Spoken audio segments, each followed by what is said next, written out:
बिस्मिल्लाहिर्रहमानिर्रहीम अल्हम्दुलिल्लाह अल्हम्दुलिल्लाह अल्हम्दुलिल्लाह। असी अज मशक नंबर 4 शुरू करांगे। ये सीन दे नाल अलफ किदां लगाईदा, सीन दे नाल बे किदां लगाई दी है, ये नाल असी ये मशक मुकम्मल करांगे।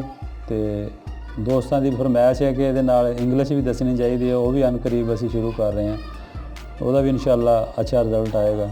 कोशिश करांगे अच्छे तरीके नाल समझाउण दी। अल्हम्दुलिल्लाह। अज साडी मशक है जी, मशक नंबर 34। सीन दे सर लिखांगे।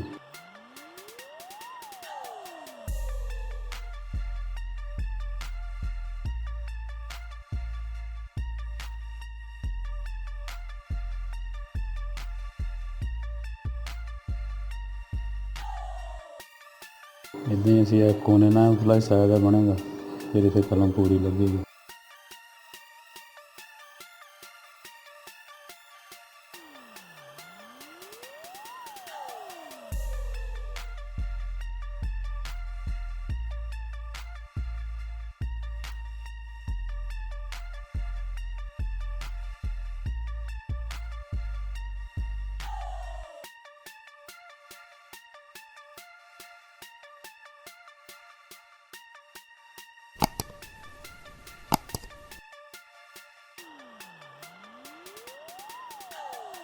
नाल असीं अज दा सबक जिहड़ा भी 2 सबक हुंदे ने सीन दे सर,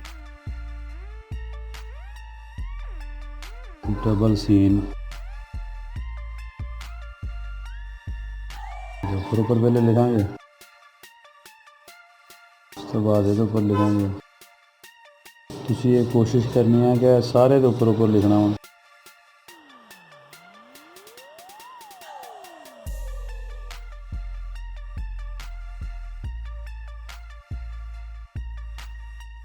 असी नीचे आ जाना, इनू असी कशिश कहीदा, बना के फिर दंदे बन गए दायरा, फिर जिदा कि सीन का बनाया।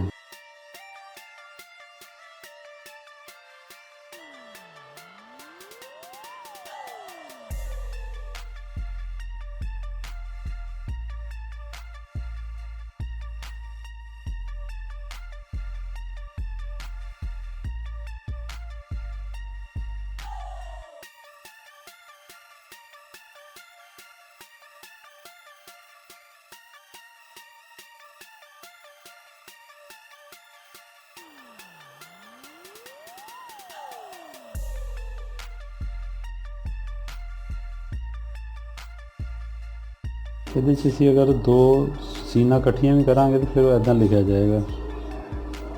जगह के लिहाज ना अगर असी इनू समझने कि जगह ज़्यादा लै रहा लफ्ज़, जगह थोड़ी है, 2 दंदे बना के एक प्याला ये जगह बनावांगे, फिर असी एक है बनना। ये साडी अज दी नेक्स्ट पेंसिल।